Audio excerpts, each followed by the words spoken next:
Line's good. Never on. Whoa. Hard. Release. Come on, Brent. Line's good. Got real close. The hair high, right? Try and hit 2/3. Have they saved it for her? Yes, they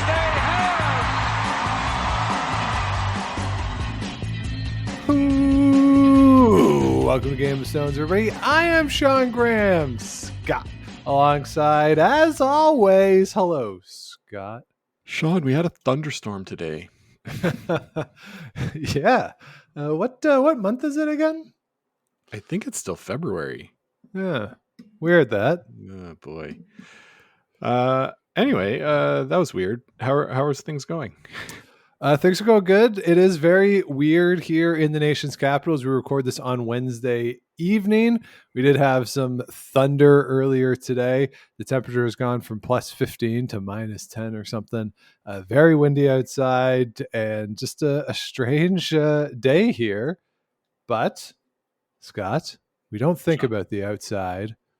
We think about the inside, and the inside of the Brandt Center in Regina, the site of the 2024 Montana's Brier. Feels weird to say that, but it's going to be out in Regina. First time since the mid-aughts when Jean-Michel Menard won in Regina. Of course, other events have been in Regina in this building. Most recently, the Canadian Olympic curling trials in December of 2021. So, Scott, weren't they in Saskatoon? They were in Saskatoon. I'm giving credit to Regina, though. So, but yes, thank you. You're correct. They were in Saskatoon. Something has been in the Brandt Center relatively recently. I'll have to look that one up.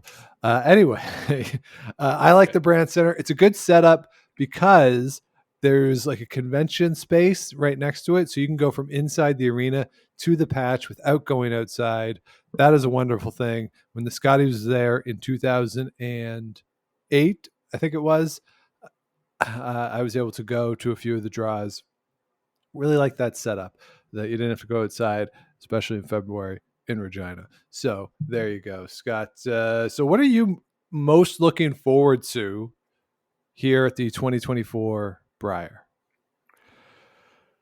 I'm looking forward to seeing how Team Gushu comes out, looking to go for 3 in a row. Hasn't been done since when? Randy Furby and their team, when they won 4 in a row? I think so. 4? Yeah, so that's what I'm looking forward to, is seeing how they come out of the gate. Their season thus far, which I'm sure we'll get into, hasn't been as dominant as you would expect from a Brad Gushu team, but I'm fully confident that they are going to be able to deliver their best performance next week at the Brier. Will it be good enough to win again? We'll have to find out. That's what I'm most excited to see.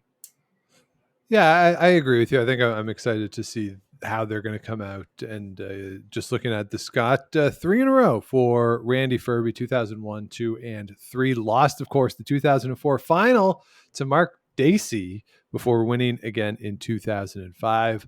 That game was on TV on TSN on Monday night for some reason. No, it was on YouTube. It was on YouTube. Oh, and they were just showing it at the club? Somebody synced their phone, I think, to the TV at the club and had it on. And put that on. Yeah. Nice. All right. I don't know why, but yeah. Hey, why not, eh? Why not? So, Scott, the event is kicking off Friday night. Same format, pretty much the same schedule as the Scotties, with the exception of the draws being played on the top of the clock instead of the bottom of the clock, with only a 1 hour time difference between Eastern time and Saskatchewan right now. But for the final Sunday, we will be in daylight saving here in the Eastern time zone and pretty much everywhere else in Canada other than Saskatchewan. So they're going to adjust the draw time locally for Sunday so that the draw times are the same for everywhere else in the country in terms of the time. So just a bit of a note for that. It'll go to 2-hour time difference on Saturday night into Sunday. So the final is 8 p.m. Eastern time Sunday night, 6 p.m. out in Saskatchewan, whereas on Saturday, the 1-2 game is at 8 p.m. Eastern time, 7 o'clock local. So deal with that, Regina. Well, they're the only ones that stay the same. So, they should be telling us to deal with it. But I appreciate not having the game on any later than 8 p.m. because that's late on a school night. Also, Sean, I've been told that some movie ceremony is on the 10th, so I might be watching on a tape delay. Okay. Yeah, apparently movies are very popular. So I've heard. Yeah, games will be on TSN here in Canada. It was announced and confirmed that the Curling Canada YouTube channel will have all the games streaming live internationally. That will be geo-blocked. But of course, if you're in Canada, don't have TSN, VPNs are a thing that exists. So that's a way to watch the game if you don't want to give Bell any money. Same prize money as the Scotties, $100,000 to the winner, $300,000 total pool. No tick rule is in effect, meaning that if there is a stone in the free guard zone that is touching the center line, it cannot be moved at all for the first 5 shots of the end. 8 end minimum for all games, 9 ends in the Page playoff, Scott. So on Friday, they can be 8 ends, but the Page playoff games must be 9. And as with the Scotties, there is no tiebreaker. Ties will be broken by head-to-head and then last or draw shot challenge. As we saw at the Scotties 5-way tie, Caitlin Laws gets the spot. Those things matter. So, Scott, we saw this format. We saw these rules at the Scotties. Any takeaways from that you'd be looking out for this week? We saw Rachel Homan win the Scotties with an 11-0 record. So she had to play 11 games to win. That used to be what they had to play in the round robin with the 12-team field. Yeah. And then the playoffs after that. So when she won in 2014 was 13-0. I understand that. I understand why we're doing all this, and it's not going to change, whatever. But it does. I do miss the fact that you had to beat everyone, even in that championship pool. The teams that advanced to it all had to play against each other, so that there was nobody that was in sort of the top half of the field that you weren't going to play. Right. So I do kind of miss that, there and the way they're doing draws with, pool A, pool B, pool A, pool B. There's teams that might never see each other the whole week. Yep. So, not my favorite, but it is what it is, and it's going to be that way for a while. But so yeah, I don't know, not as much work to do, I'd say, for some of these teams as there was in the past, and it also makes every game that much more important. So on the flip side, that's I guess the benefit, the college football aspect of it all, where what do they say? It's the number of teams that's in your pool, or the number of playoff spots -1 is sort of the max that you can lose. So with only 3 spots available, I mean, we saw Caitlin Laws with 4, but 3 losses is the max. And if you start 0-2, you're really up against it. Yeah, so I do like that element of the format that, all the games really do matter, and you can't get off to a slow start, or it's tough to get off to a slow start. The team's not all playing each other. Yeah, it's a bit of a bummer, but you can't win without really going through the best teams. So, or at least the teams that are playing best during the week. So, I think this is a nice compromise. I like this field kind of the same way as what we saw with the Scotties. Teams making their debuts, some teams that have been around for a long time, and some contenders. It's a nice mix, a lot of teams there. So I do like this format. I think they've landed on something here after the changes they've made since they expanded the fields from 12 and mercifully got rid of that relegation round too. So it took a while, but I think they've landed on something that works here. So Scott, one of our favorite questions, do it every year. How many teams can win? I think that there are 1, 2, 3, 4, maybe 5. Okay. I have 6. You have 6. Wow. Yeah, I'm in a generous mood tonight. You sure are. You sure are. All right, so I'm assuming your 4 are in my 6, which are Botcher, Gushu, Cooey, Dunstone, Carruthers, and McEwen. So who don't you have from that list? I don't have Carruthers and I don't have McEwen. Okay. So I think Carruthers, because of Brad Jacobs, he's skipping that team again. I think he's capable of winning it, putting a team on his back. And McEwen, if McEwen can play in the playoffs the way he played Friday afternoon last year against Cooey and can carry it through the weekend, he can win. Can he carry it through? I don't know. And can the team carry it through all the way? I don't know. But I don't think it's a 0% chance that he could win. I think it's, like a 1 or 2% chance. But I'm saying there's a chance. Okay, so yeah, I mean, I can see the arguments for those two teams. I find it very unlikely, like you say, like a less than 5% chance, but I can see the argument for they could do it. Yeah. Hey, as I think it was Jim Valvano was once asked, like, if he liked his team's chances, he said, "Well, we have a better chance of beating them than anybody else in the world." So, yeah, they were the only one playing them. So, because they're the only ones playing. So you got to have that approach. All right, there are 2 pools: Pools A and Pool B. Scott, which is the stronger pool? We debated this for the Scotties. I think there is a clear answer here, and I don't, frankly, think it's close. So let's see if you get this right. If I get it right.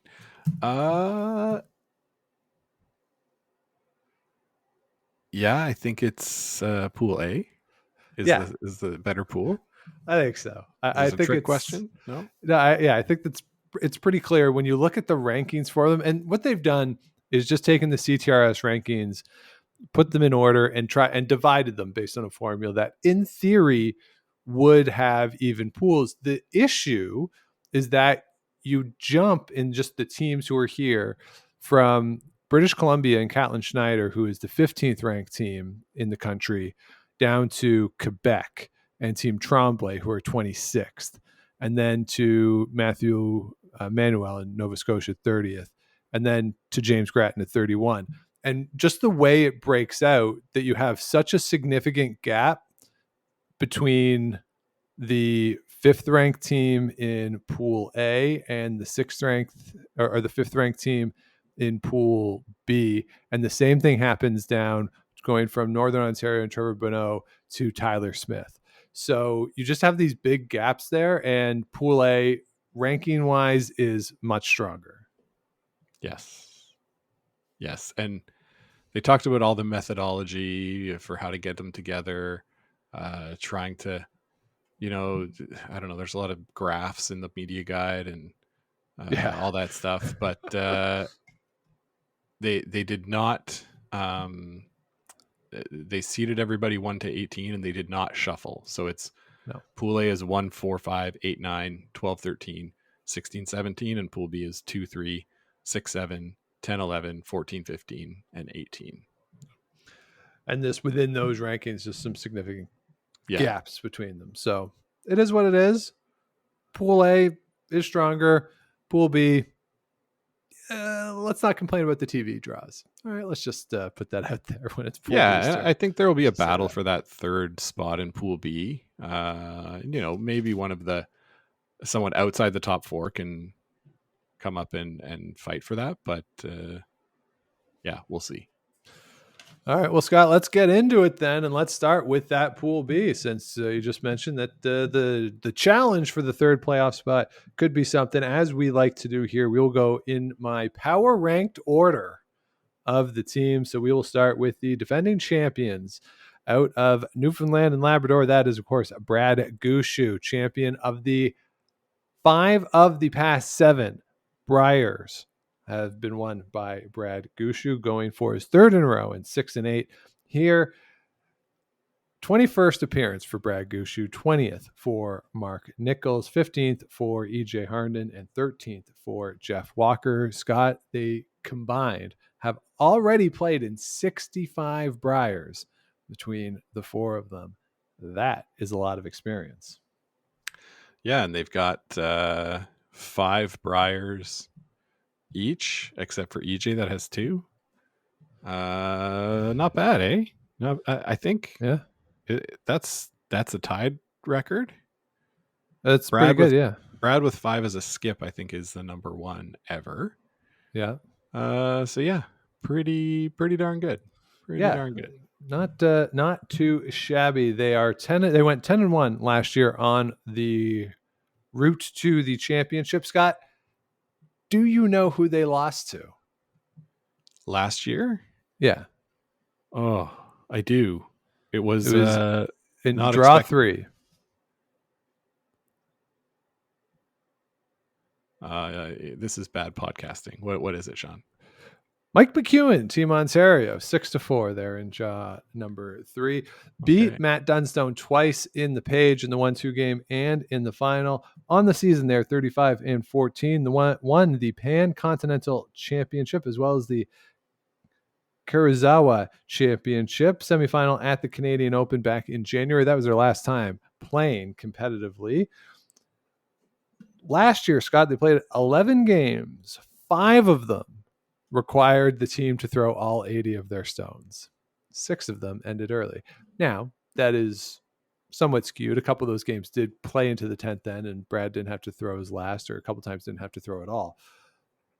But I think it's kind of interesting that that less than half of the games they actually had to play all of their stones. For the week, Brad Gushue threw 90%, was a +8, had no minuses on the record. His low game of the 2023 Brier was at 84%. Mark Nichols started the week slow, 80%, 78, 81%. After that, his low game was 84% and threw 87% in the playoffs. Scott, they are very, very good. Very, very experienced. They are. And Brad was talking to Bob Weeks on the Weeks preview this week and was saying that with this new format, with fewer games, as you mentioned, that's good for him. He's saying at this point of his career, on his feet less, it's less of a physical grind than it used to be. And that's good for him and probably the whole team. You know, EJ's 40 or almost 40, Mark's over 40. So having fewer games, less time on your feet, you got to like it for them. And I think they are the clear favorite coming into the week. Yeah, I think so. Jeff at 38 is the young buck of the of the team.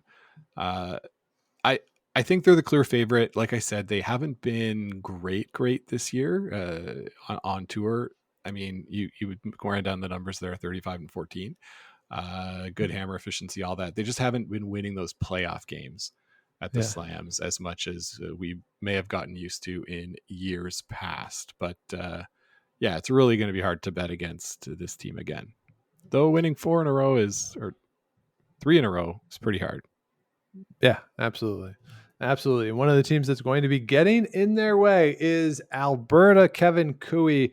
This technically is a wild card team, but they will, of course, be Ab K on the scoreboard for the course of the week. Kevin Cooey, of course, has 4 titles of his own, last in 2019.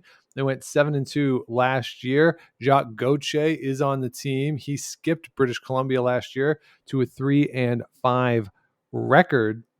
In the last 3 games, Scott, of last year's events, Kevin Cooey threw 65%, 75%, and 79%.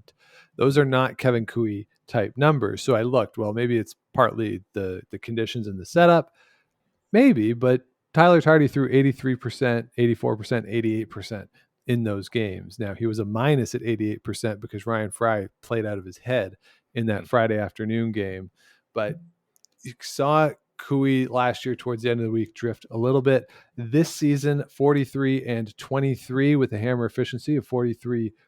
They won an event in Red Deer as well as the Aster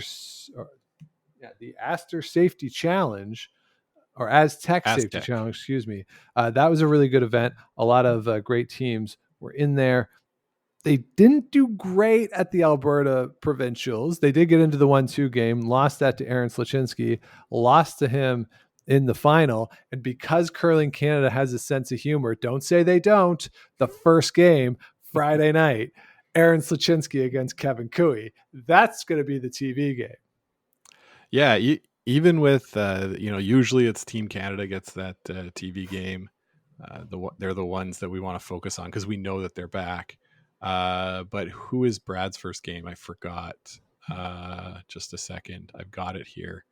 Okay. Nova Scotia and Matthew Manuel. So yeah, I think you're right. That's going to be the TV game. The Battle of Alberta. It's going to be a fun one. And Kui's like, he doesn't need to beat Aaron Slachinski to prove anything, but No. I bet he wants to really badly. Yeah, absolutely. Yeah, if this was WWE, he would have already hit him with a chair or something. Yeah. Yeah. Yeah. Well, Scott, let's talk about Aaron Slachinski here. They're not necessarily next on my list, but they're close enough. So we'll go to Aaron Slachinski. This is his debut as a full participant in a Brier. He was the alternate in 2022 for Brendan Botcher, alongside Jeremy Hardy, Kerr Drummond, and Dylan Webster, all rookie team here for Aaron Slachinski, which makes the game against Kevin Kui slightly less funny in the sense of if they're learning it and arena ice, this environment for the first time, maybe it'd be funnier if it was later in the week, but whatever. It's a nice opener for sure. Good TV game. Absolutely.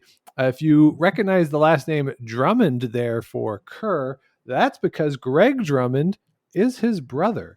And Kerr has played for Scotland at the World Juniors with Kyle Smith back in 2010 and 2012 with a bronze and silver medal, respectively. So some cool experience there. Usually it's Canadians going abroad and boosting other countries' programs, we've been told. But here we go. Kerr Drummond coming to boost our program. The team is 38-23 on the season, pretty low on the hammer efficiency, down at 36%. That's not going to cut it in this particular event, but really good at stealing, Scott. Without the hammer, they're scoring 0.4 points per end, giving up 0.92 points per end. Having your opponent under one, I think that's really good defensively. If you're getting almost half a point an end yourself is pretty good. They won the Alberta Tour kickoff as well as the Alberta Tour major. 3 slams they participated in, went 4-8 overall. No playoffs in any of those, but overall, this is a strong team. Been knocking at the door for a while, have gotten over the top. Won Alberta. Rookie teams have a tough time, especially when your first game is Kevin Kui. But the talent is there for sure. Yeah, as I mentioned, this is you can't really get off to a slow start. Lucky for them, in a way, Kui's their first game, yes, but then they've got Nunavut the next day, then Nova Scotia, which will be a tough game, Prince Edward Island, before they really get into the thick of it with Saskatchewan in Canada is their last game. So, they'll stub their toe maybe against Kui. We know they can beat them. They've done it multiple times this year, but so even if they stub their toe there, they've got room to recover. But take that time in that first game, get to know the ice, get to appreciate the atmosphere. Brier's different than a slam. You can feel it in the building. It's different. It's going to be different being in Regina too. So that's good news for them schedule wise. And if they can learn as much as possible in those first few draws and get a feel for it. We saw Alberta at the Scotties and Selena Sturmey come out and just, rack up wins rather. So no real reason why the same can't happen here. I mean, it is a tough pool, as we said. Not as tough as Pool A, but they're going to have to get through certainly Canada and Cooey and our next team in Saskatchewan and Mike McEwen. The home side for Mike McEwen. He, of course, skipped Ontario last year, went 7-4. Colton Flash and the Marshes are also on this team. First time back for them since 2022 when Colton Flash was skipping. They went 8-4 back in 2022. On the season, the team is 48-24, 42% hammer efficiency, 60% force efficiency, which is very nice. 3-8 in the slams.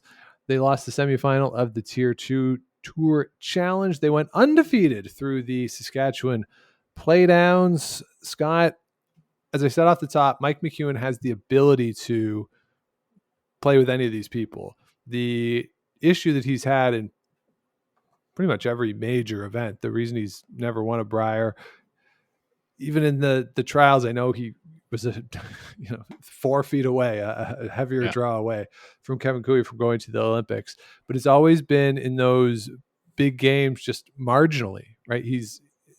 Sometimes he gets blown out. Everyone gets blown out for sure.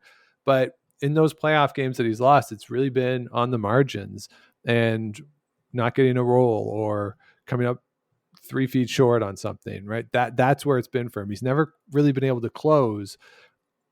Is this team overall going to be strong enough to do that? I don't know. But Mike McEwen himself is good enough. Definitely good enough. Like you said, almost an Olympian. Is it weird that it took him so long to win Manitoba? That was like such a story for a long time. They were so good on tour, couldn't win Manitoba. Now he's wearing his 4th different jacket at the Brier. I'm counting wildcard as a different jacket. And now he's sort of this mercenary skip for hire. But he's at that point in his career where that's what he's got to do to be able to set himself up for that next Olympic run. This team last year, this Colton Flash team, really good showing. They said to Catlin, don't call me Caitlin Schneider, get out of here. And fair enough, right? If you're going to bring Mike McEwen in, you got to do that all day. So I think this team, they're pretty good. With Flash, it's always been about balancing his intensity with his sort of ability. If he can stay calm and consistent, he can make any shot on the ice, and he's going to be the key player for this team. If he struggles to keep things under control, then I think it could get off the rails with this. We've seen Mike McEwen too, get emotional, not making shots, rolling his eyes, looking up at the ceiling. Often he's able to come back and make a great shot on his next one, but that body language can be contagious. And so that's what I'll be looking for with this team. Yeah, and it's one of those things too where you saw it with the McCruthers version of the team where I really like where Reed eventually got to. He said, all right, let's listen to Mike. Like, just let's stop talking and actually listen to Mike. And I kind of like this lineup because the Marshes have each played, I think, in 3 Briers. I don't think I've ever heard either of them say a word. They're pretty quiet out there. They contribute when they're asked, I'm sure, but I think that's good for Mike to have fewer voices going, right? Fewer folks in his ear. And Colton has the skipping experience, a very good run in 2022, as we said. But if we could sort of have a clear delineation between front end, back end, and let Mike do his thing, let Mike cook, as they might say. Yep. And we'll see what happens here. So let's move on, Scott. Go over to Quebec. Team Tremblay. Julien Tremblay is throwing the 4 stones for Jean-Michel Arsenault, along with Jesse Mullen and Philippe Brassard, all making their debut here at the 2024 Brier. They are from the Etchemin, Kangami, Chicoutimi, and Victoria curling clubs because they couldn't make up their minds. So all 4 are represented. They went undefeated through the Quebec provincial playdowns, 34-7 on the season, 47% hammer efficiency. They're scoring a very healthy 1.37 points per end with the hammer. They won the Valleyfield event, the Finale du Circuit event, the Challenge de Curling Desjardins, and the Superstorm Monctonian Challenge. All they've done all season, Scott, is win.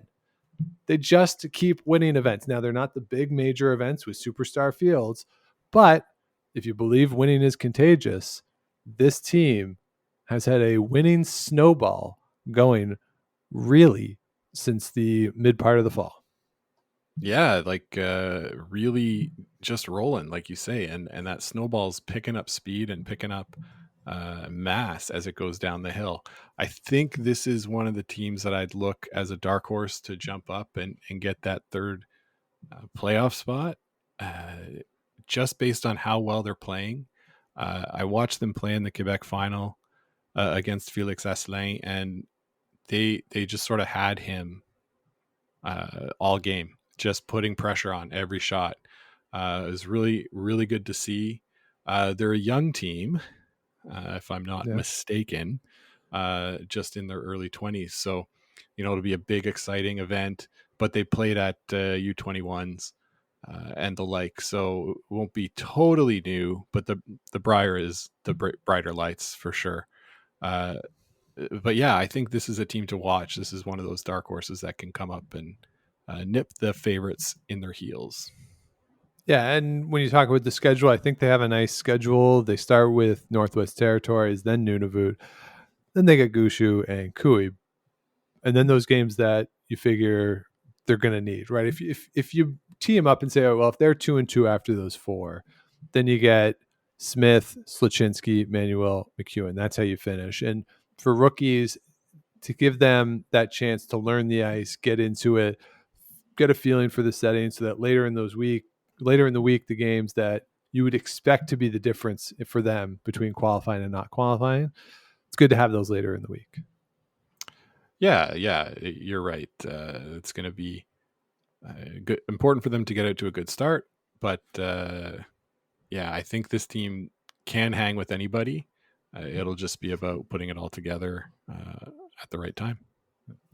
All right, let's move on to the Northwest Territories. I'm putting Jamie Cooey in the next spot. This is his 17th appearance, 1-7 last year. It is the same team with Glenn Kennedy, Cole Parsons, and Shadrach McLeod.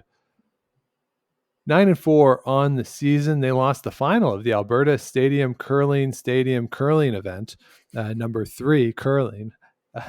They won a best of 5 over Team Saturnino, in the Northwest Territories playdowns. I'm putting them in this spot, Scott, just because Jamie Cooey has all that experience, and figure probably is in a better position to pick up the ice. As we said, playing Tremblay first gives him this definite experience advantage in that early game. But last year, Kevin Cooey, I really should write down the first names. Jamie Cooey last year was the low skip percentage-wise. His high game was 75. Overall, he was 64%. The team was at 74% overall. And this one I thought was interesting. 67% on their run backs, which at the Brier and the way the men's game is now, that's just not good enough. And you're not going to be able to compete 67% on run backs.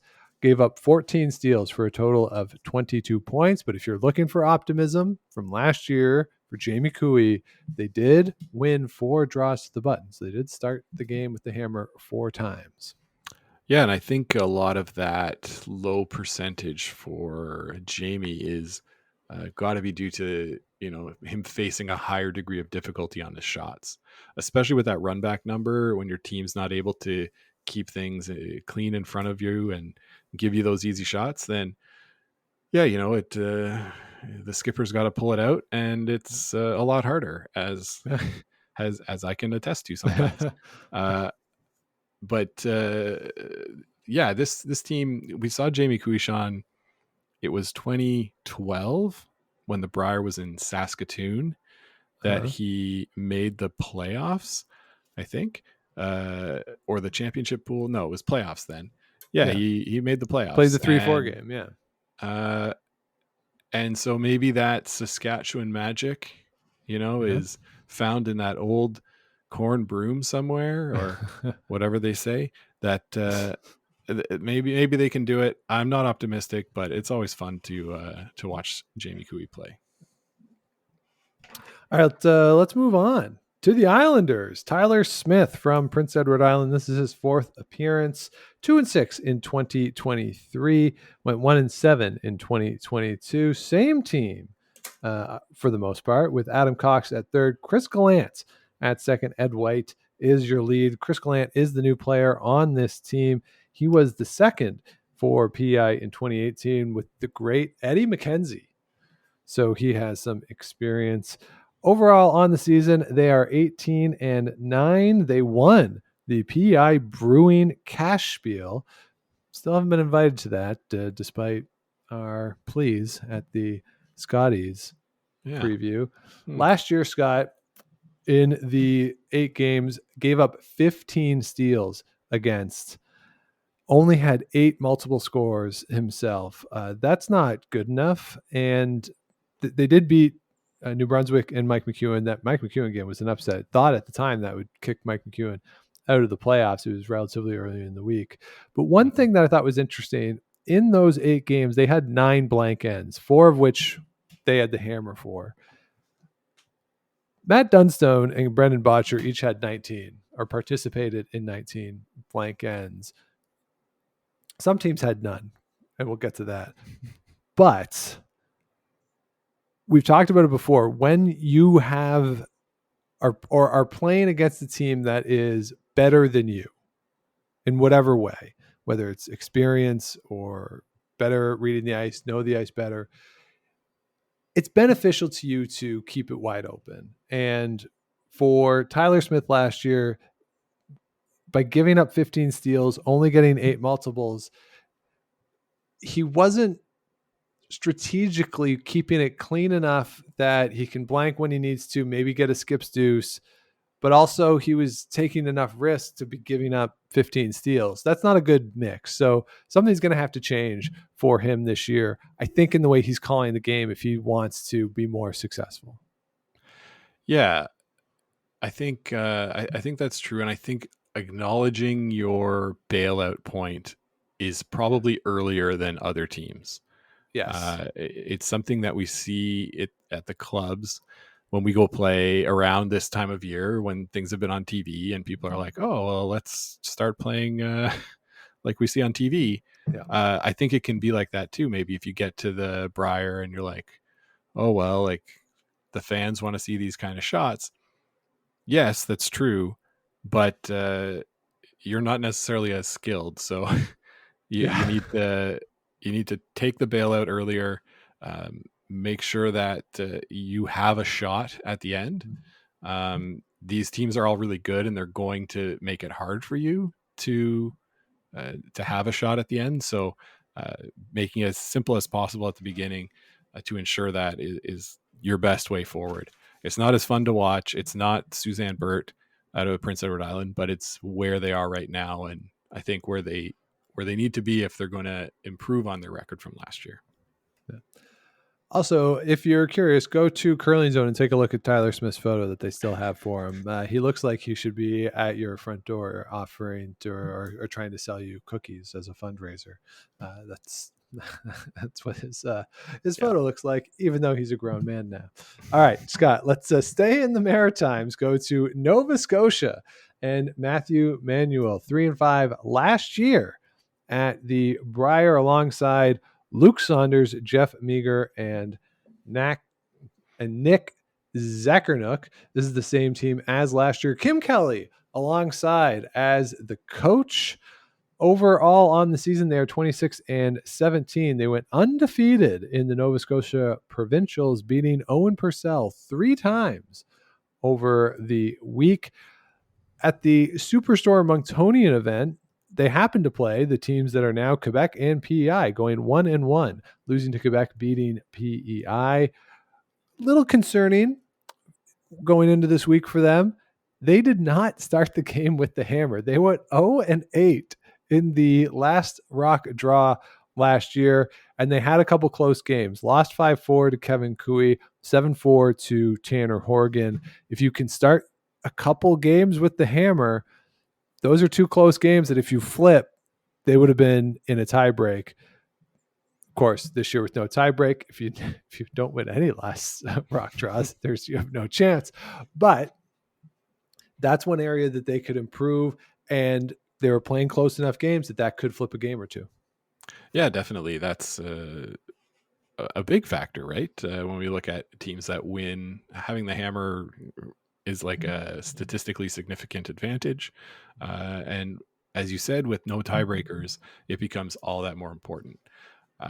This team has a lot of good players. We've seen them hang with anybody, but yeah, they're going to have to avoid making the mistakes, putting themselves in those spots that they have to overcome. I think 4-4 would be a good goal. I'm sure their goal is to make it into that third position. But we'll see what happens. And rounding out the pool, it is Nunavut, skipped by Shane Latimer, along with Sheldon Wettig, Brady St. Louis, and Christian Smitheram.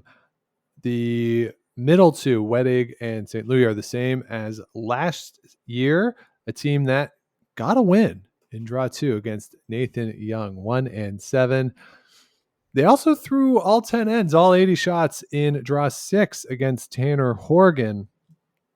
So that's one of the things that we've talked about for Nunavut in the past. How many games can they get to the full 10? Twice last year, once being a victory. They beat Wade Kingdom 3 times in the Nunavut Championship, 6-1 overall to get here. Again, Scott, no real expectations for these guys, but maybe they can get a win again. I think it might be a little harder this year, but it's not off the table. Yeah, it's not off the table. Always a goal, I think, and being able to throw all 10 ends should also be a goal to reach for this team. Yeah. And in fact, this year, one of them lives in Iqaluit. Christian Smitheram actually lives up there in Iqaluit, born in Ontario. The other 3 have birthright. Well, 2 of them do. Shane Latimer does not. So let's move on to pool number A, the harder of the 2 pools. Let's start with the highest ranked team in the pool. That is Brendan Botcher and Team Ab B. 9-3 last year, the bronze medalists. 8th appearance for Botcher, 13th for Kennedy, 12th for Gallant, 16th for Hebert. Overall on the season, 46-17, 44% hammer efficiency. They have lost 2 slam finals so far this season. They won the 3 of the first 4 they played in, so they got off to a really great start and have cooled a bit for them. Of course, did not have to play in the Alberta playdowns. Last year, Scott, in that semifinal, they had the hammer in the 8th end in a tie game, tie 5-5.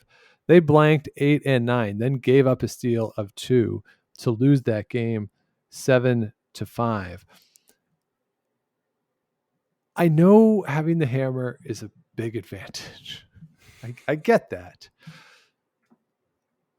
Sometimes I feel like this team, and we've had this criticism of Rachel Homan in the past as well, they don't recognize or appreciate how good they are and just beat the team straight away. Like, yes, you can blank until the 10th end and be tied with the hammer. And yeah, you're going to win a majority of those games.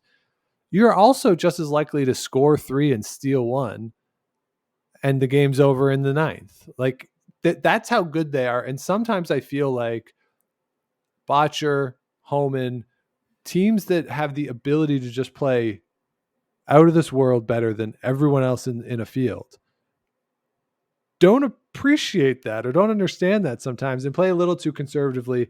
That semifinal for me was one example of that. Yeah, you don't want them to have to play too conservatively given the amount of talent that they have on their team, right? Just go for it. We see this with Jennifer Jones year in, year out. Just go for it. We know we're good. Maybe we'll get ourselves in trouble, but guess what? Brendan Botcher's an amazing skip and will be able to get out of those jams more often than a team like we've talked about with Tyler Smith. So go after it. don't be afraid to just grab it and take it and win. Yeah, further to that, last year combined, they were plus 24. Anyway. All right, let's move on. Matt Dunstone and Manitoba D. They won the silver last year, went 10-2, but that was 8-0 in the round robin, and then 2-2 in the playoffs. 2 losses, of course, to Brad Gushu. On the season, 34-16, a healthy 52% hammer efficiency. They won the Stu Sells Sault Ste. Marie event, lost in the quarterfinal to Brendan Botcher in the Canadian Open. Last year, Scott, in the final, they blanked 7, 8, and 9, or excuse me, in the 1-2 game. They had the hammer after 6 in a tie game. They blanked 7, 8, and 9. Gushu stole in 10. The playoffs were weird last year. Again, like, I get it. I do. And I know the numbers are what the numbers are, that you want to have the hammer, but sometimes this fear of scoring, I think, hurts teams, because the other team is also really good. And I know that's why you don't want to give them the hammer.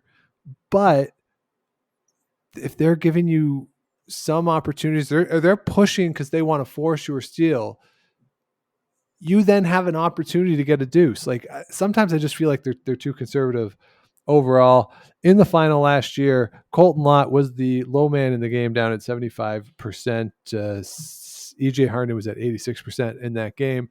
That was Colton's probably the biggest game of his career, certainly in the 4-person game, the biggest game of his career. So you're going to have to think he'll be in a better position with that experience now. Dunstone, talking to Bob Weeks, was saying intern draws for him personally have been a struggle this year. So if all the other teams in the field heard that, make them throw intern draws. But again, Scott, very good, and he's gotten better every time he's gone. And another player who sometimes I just sit there and I think, you don't have to blank this. Like, you're good enough to score a bunch of points. And sometimes the games are just closer than they need to be, I feel. Yeah, I think that's right. It's a little like what we just said about Dunstone, or not about Dunstone, about Botcher. Just, you're good. Go be good. I know some of these blanks arise from, we're trying to set something up. The other teams are good too. They make run backs. Sure, that happens. But don't be afraid to just like step on it and go. We saw it, the semifinal of the Scotties. Jennifer Jones scored 5 points in the first end. She played badly the rest of the game and won easily. Right. Yeah. So even if it's the first end, if you have a chance to put your foot on the gas pedal and go do it. Maybe make some of these games a bit easier on yourself by having concessions, a bit earlier. I don't know. I think these two teams are by far the class of this pool, and they should, go out there and act like it. I sound like I'm angry. I'm not angry. I'm just I just feel like, come on, man, do it. Yeah, like sometimes I feel like they're so concerned and they're looking at stuff and saying, well, this one that's just off the boards, he could ricochet off that, and he could touch this other one, and that would do a pirouette around this red one, and then it would jump the yellow one, and it would pause in midair, mind you, and then come down. Like, some of the stuff that they point out that the other team could make, I'm thinking, one, could they? And two, as a fan, if you genuinely think they could make that, why are you depriving me from seeing it? Because that would be pretty fucking cool. So just let them throw it. Like sometimes I just feel they give almost too much credit to their opponents and say, well, they could get it this. All right, let's just peel and keep it open, right? When the odds of the other team making that might not be as high as they seem to indicate as they talk about it. Yeah, absolutely. All right, let's move on to another Manitoba team. This is MBC for Reed Carruthers, now skipped by Brad Jacobs in his 14th appearance. Last time he was at the Brier, he went 6-3 in 2022. This team is 36-25 on the season, but you can throw a lot of that out because Reed Carruthers was skipping those games, including winning the points bet. 1-3 at the Canadian Open with Brad Jacobs skipping. That will be the lineup here for the week. They beat Braden Calvert in the Manitoba final. All the questions about this team, Scott, are about Brad Jacobs back at a Brier, back in the skipping position. Have they had enough reps with Brad as skip? Can they get into a flow? We certainly know Brad Jacobs, past champion, Olympic gold medalist, is good enough to win an event like this. I think just the question is, do they have enough reps together in this lineup to be able to get it done? Yeah, that's the question. I think they uh, definitely have the skill, and we've seen Reed be really, really, really effective at a third position. We talked about it a bit earlier. All of these guys know what their job is to come in here, make the playoffs, and from there anything can happen. Especially when you have Brad Jacobs throwing those fourth rocks. But for me, I just don't quite see it this year. I think they do need a little more time, a few more reps to be able to win this kind of an event. But that's what they're building towards with the next quad. Yeah, and it should be a lot of fun to see. And again, we said this when we did the Brad Jacobs retrospective. Mature Brad Jacobs is very entertaining for me on TV.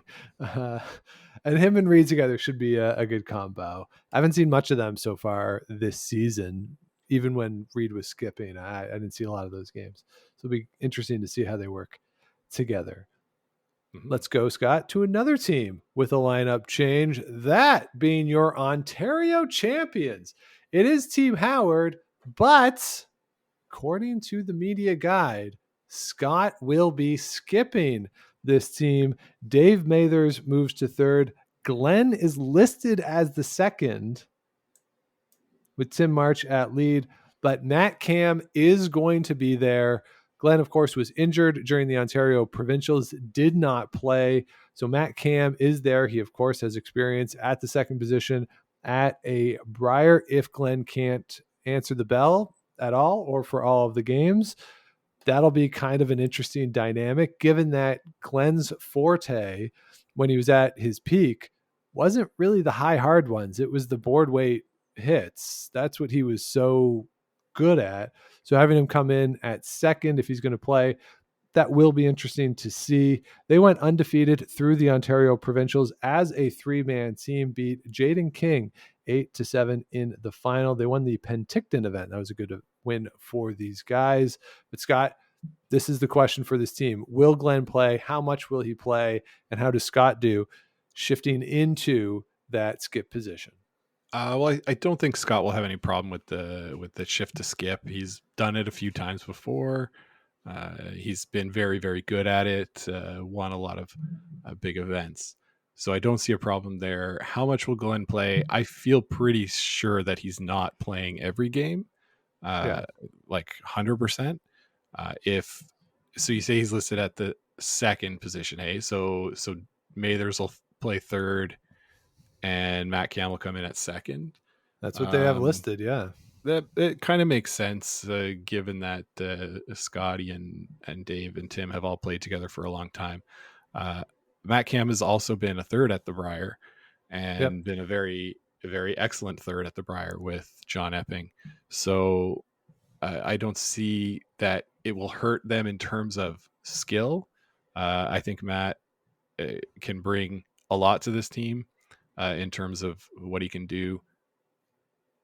You know, if maybe he's in the house calling the shots, I doubt it. But you know, I think Dave and Tim together as sweepers are a really good pair, and it would be hard for me to want to, split them up. But to be honest, Tim does most of the work because he's the one that they're all yelling at all the time. That's true. So and swept by himself in the Ontario Provincial Playdown. So definitely capable. I like this team, Sean. I'll say it here on air that I have a soft spot for the Howards. I want to see Goober what do they call him? Gomer or win one. Gomer, I think. Yeah. I think it'd be fun to see them go far. I know that they're not your favorite to listen to on the microphones, Correct. but I think they're good. I do think they're really good. Yeah, just ask them. They never miss. So, you just every time they throw, it's right at the broom, and they've never dumped one in or popped one out. It's always the ice or the sweeper made a mistake or whatever it was. Yeah. All right, then let's move on, Scott, to another veteran skip out of New Brunswick. Jimmy the Kid, James Grattan, was last at the Brier in 2022, went 3-5. He is in his 16th Brier appearance, playing alongside Joel Kratz, Paul Dobson, and Andy McCann. Paul Dobson and Andy McCann were alongside in 2022. Joel Kratz is new to the team. He played in the 2021 juniors with Owen Purcell, won the bronze medal there. So if you're looking at the age difference, James Grattan is 49. Joel Kratz, 22.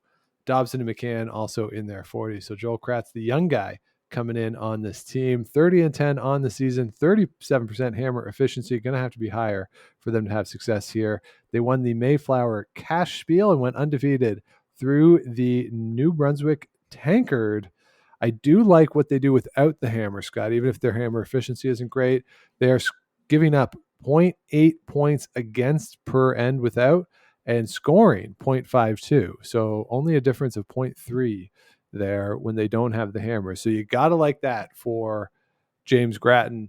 Means they're playing aggressive in order to do that. But it's been working out for them, even if the hammer number isn't where you'd want to be. Absolutely. What's really hurting them is that steal defense number, Sean. At 0.3, 30% steal defense is not good. That means you're giving up steals 30% of the time. So that's got to really come down. But it does mean that it's more exciting to watch because more rocks are in play and they're mixing it up a bit more. So always fun to watch Jimmy the Kid throw the stones at a Brier. They'll be eligible for seniors next year. Look out. Yeah.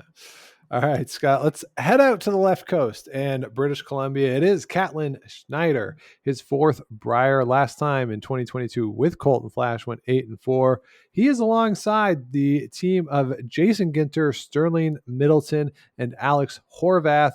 They were with Jacques Gauthier last year, 3-5. A change, though, to the lineup, according to the media guide. Jason Ginter is going to be throwing third. Sterling Middleton is listed as the second. Curious in that Sterling Middleton last year was the 6th ranked third at 85%. Jason Ginter was the 11th ranked second at 81%. And Alex Horvath was very, very good, third ranked lead at 91%. On the season, 35-25. They went 1-3 at the Tier 2 Tour Challenge, 6-1 through the BC Provincials. I would expect an increase in comfort for these guys. Certainly Middleton, Ginter, and Horvath. Lineup change, I'll be curious to see how it plays out. And of course, Catlin moving back to the skip position. I don't know. In the other pool, I think I like them more, if I'm being honest. But they're good. Yeah, they're really good, Sean. A good young team. That Catlin sort of was looking for something and found the right match here with this team BC. I was thinking about the lineup shuffle, as you mentioned, because I think Alex Horvath is the one that goes into the house when it's Catlin's turn to throw. Okay. So I guess they're just looking for something different, looking to see if mixing it up changes the results at all. That is the lineup they threw in the BC championships, and obviously did pretty well there. So I'm also looking at the media guide. Sean, where do you think Caitlin Schneider lives? Ooh, good question. I'm gonna guess Regina. Well, I don't really know what the answer is. I'm gonna have to Google this. Uh-oh. RM of Edenwold. Oh. Eden World, number 158. Okay. What is that? It is in Saskatchewan. Okay. Is he like his own unincorporated territory? Not quite. It's east of Regina along the Trans-Canada Highway, just before you get to White City. Okay. So local-ish. I thought he was making a joke of like just being made in up a some town computer game or something. Anyway, shows you what I know. Now Yeah, I see we've all learned something tonight. There you go. And with the lineup change too, Sterling Middleton, when they do play a TV game, is going to get less time to do the full Hasselhoff that we saw him do last year a few times. So maybe that was part of the decision-making process. I don't know. We're just jealous. Yeah.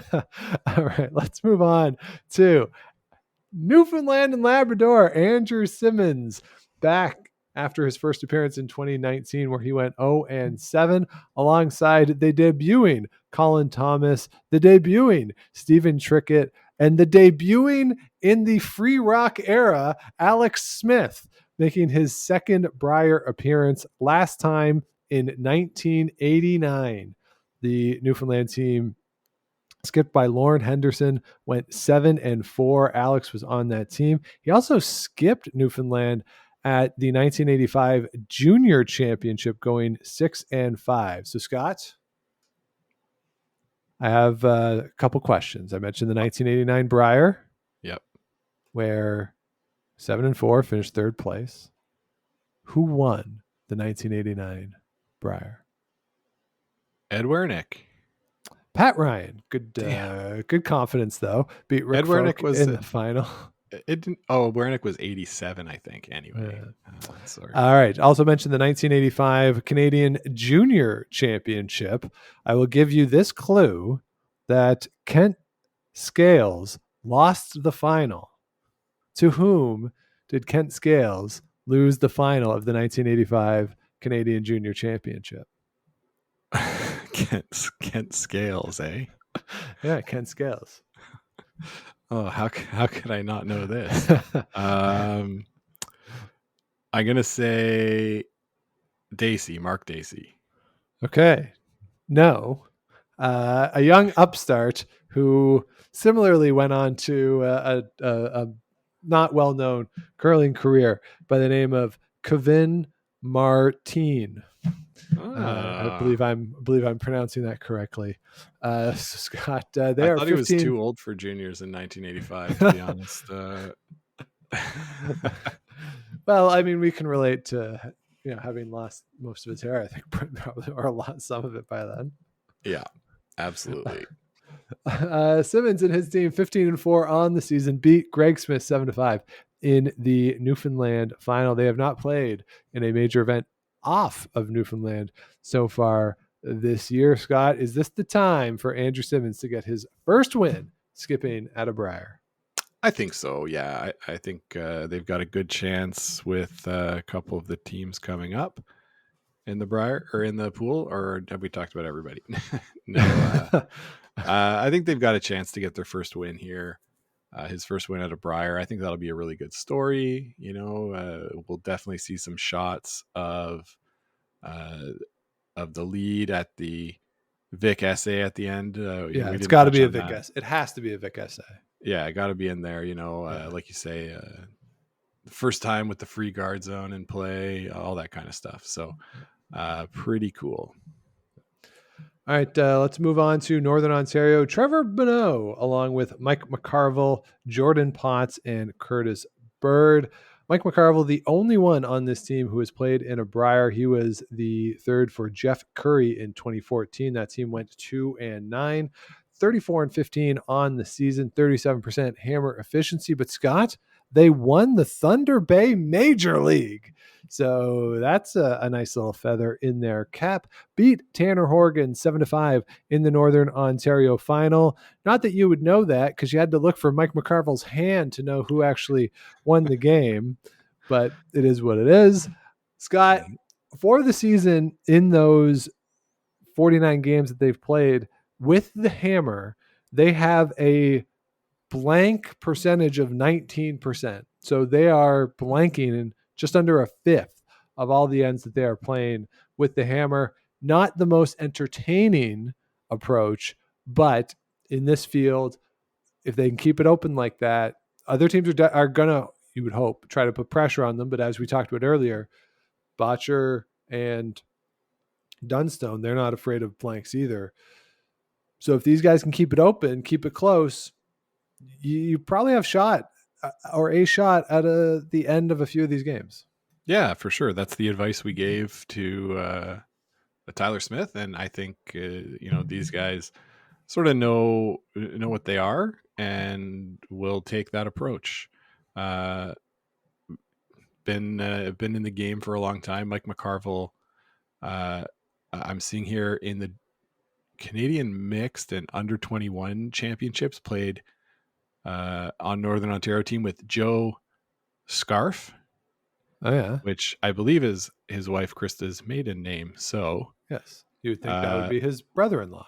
Longtime connection. Yeah, it'll just be fun to have this sort of new faces on the screen for Northern Ontario. They're probably not going to win as many games as we're used to seeing a Northern Ontario team win. But it's good to have that enthusiasm and excitement out there. And I hope to see a lot of that this week. Yeah, and I was at a little spiel a couple weeks ago, and people were mad at Northern Ontario being a thing. I don't get it, but they exist. They've existed for a long time. What can I say? They have more championships than a lot of provinces. All right, let's move on to Yukon. Thomas Scoffin is back representing the Yukon. 2-6 last year. He is 5-27 as a skip in his Brier career. Trig Jensen and Joe Wallingham are returning from last year's team. Evan Latos is a new addition at the lead position. Last year, Scott, the soft stuff they were pretty good on. 81% on freezes, 90% on their guards. But just like with Jamie Cooey, 73% on runbacks. So going to have to pick that number up, get the setup better for Thomas by the time it's his turn to throw. They did not blank an end with the hammer. 4 blanks against. Kelly Knapp was the other team who did not blank an end with the hammer last year. But when you look at the games that they lost 7-6 to Carson Sturmey, 10-7 to Mike McEwen, 10-6 to Brendan Botcher, 9-7 to New Brunswick. Those are close enough games where maybe you play a little more conservatively here and there. Don't give up that steal, blanket, hold the hammer. Or even if you get forced to one, just don't give up those steals. Then you're looking like you're in good shape. The 2 games they won were against Jacques Gauthier and Tyler Smith. So again, played close against McEwen and Botcher and Sturmey. So those were good teams. Thomas Scoffin has a great junior career in Alberta when he was a student at the University of Alberta. He comes out of that program. He can certainly make shots. It's just a case of what is the setup by the time it's his turn. Yeah, exactly. If he's not going to have anything to shoot at, it's not going to go very well. So it's a lot going to be riding on the performance of the 3 in front of him, which is fine. I think their goal for this week should be to break that 2 wins that they got last year, sort of build on that, aim for 3 this year. Their ceiling is a little bit higher than Team Yukon that we talked about. And I think it's probably higher than the Northwest Territories as well. If we look at the 3 territories that are there, simply because of their age. there's a little more runway for these guys than for Jamie Cooey and his team. So I think that should be the good goal for them, is to get 3 wins, and then he can go and say to his sister, I got more wins than you. Yeah. But even though Bailey did get a win in her first event, which he did not. So she's already ahead of the curve. Yeah. All right. Oh, he did in his first, but not in his second. Anyway. All right. Well, let's hope Bailey doesn't suffer that same fate. No. All right. So, Scott, those are the 18 teams that are heading to or already in Regina for the Brier. Let's make our picks. This was a real exercise in futility for the Scotties. I had Krista McCarville to win. She did not make the playoffs. You had Carrie Anderson to win. She did not make it into the Page portion of the playoffs. I only had one team from Pool A, and that was Caitlin Loss, who actually made the playoffs, and they were 4-4. I also had Holman and Jennifer Jones to make the playoffs, so that was good. But overall, Scott, our picks weren't great for the Scotties, so let's pick it up for the Brier. Let's start with Pool A. We just ran through it. Who do you like? I like Botcher, Sean. I like Dunstone. I think those two are locks. And then the question is around the third team. Yep. Conventional wisdom would be to pick Reed Carruthers, but I'm not going to do it. I'm going to take the Howard 4. Okay. So you're going to go with Howard, Dunstone, and Brendan Botcher. I agree. It's Botcher, Dunstone for me for sure. I'm going to go with Reed Carruthers and with Brad Jacobs in that spot. Over in pool number B, I think it's the same where you got Gushu and Cooey who are in. Who's that third team? Is it Mike McEwen? Does he sneak in? Can Slaczynski do it?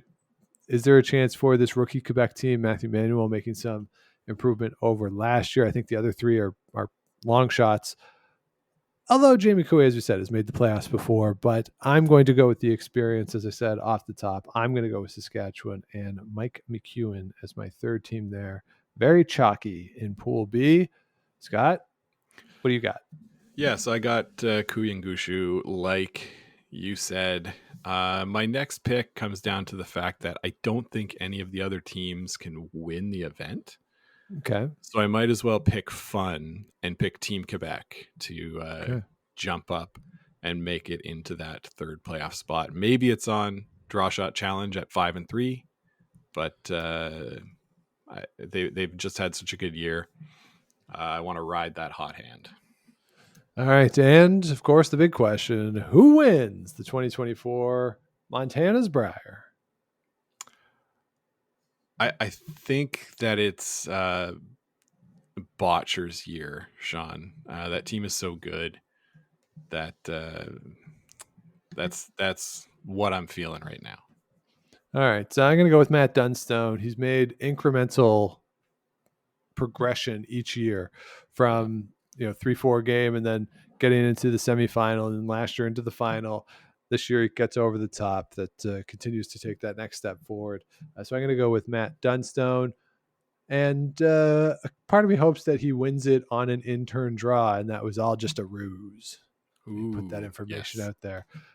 So there you go. That's what we got for the 2024 Tim Hortons Brier. It all kicks off Friday night out in Regina. If you're out in Saskatchewan and going, enjoy it. I do very much like that facility.